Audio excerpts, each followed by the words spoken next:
On peut également, avec JPA, mapper des listes qui ne sont pas des listes d'entités.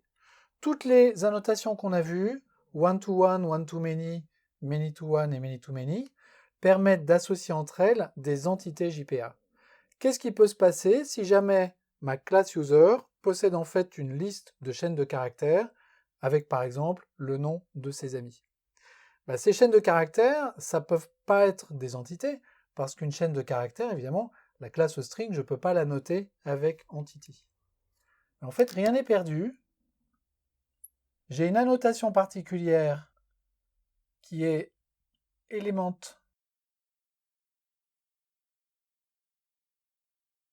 collection et qui va me permettre malgré tout de mapper cette liste de chaînes de caractères dans une table en base de données.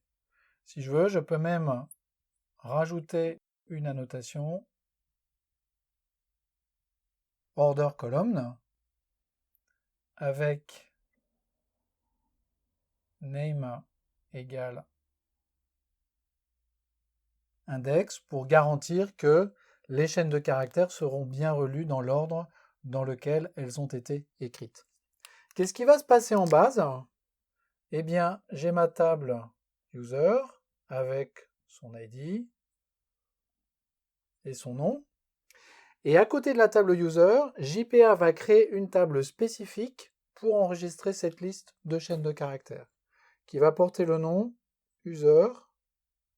Ça, c'est le nom de l'entité qui porte cette relation. Underscore friends. Ça, c'est le champ qui est en train d'être mappé. Forcément, c'est une table dans une base de données, donc cette table doit posséder une clé primaire. Si j'ai choisi d'ajouter la notation order column, qui n'est pas du tout obligatoire, bien évidemment, à ce moment-là, je vais également avoir une table, ici, index. Et je vais également avoir une colonne user ID pour bien spécifier que les chaînes de caractères que je vais regarder sont en relation avec un utilisateur particulier. Et enfin, je vais avoir une colonne friends qui va avoir le type du type de la liste qui se trouve ici. Là, j'ai mis des chaînes de caractères, donc friends, ce sera un varchar. Si j'avais une liste d'entiers, dans friends, j'aurais eu un type numérique. Qu'est-ce qui va se passer quand je vais enregistrer un utilisateur avec sa liste de friends? Par exemple, l'utilisateur numéro 12 s'appelle James.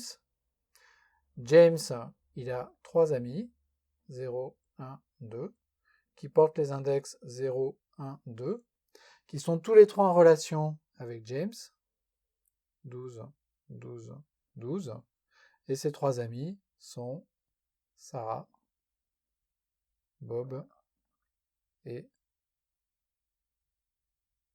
Rebecca. De cette façon-là, on peut enregistrer automatiquement en base des listes de type primitif.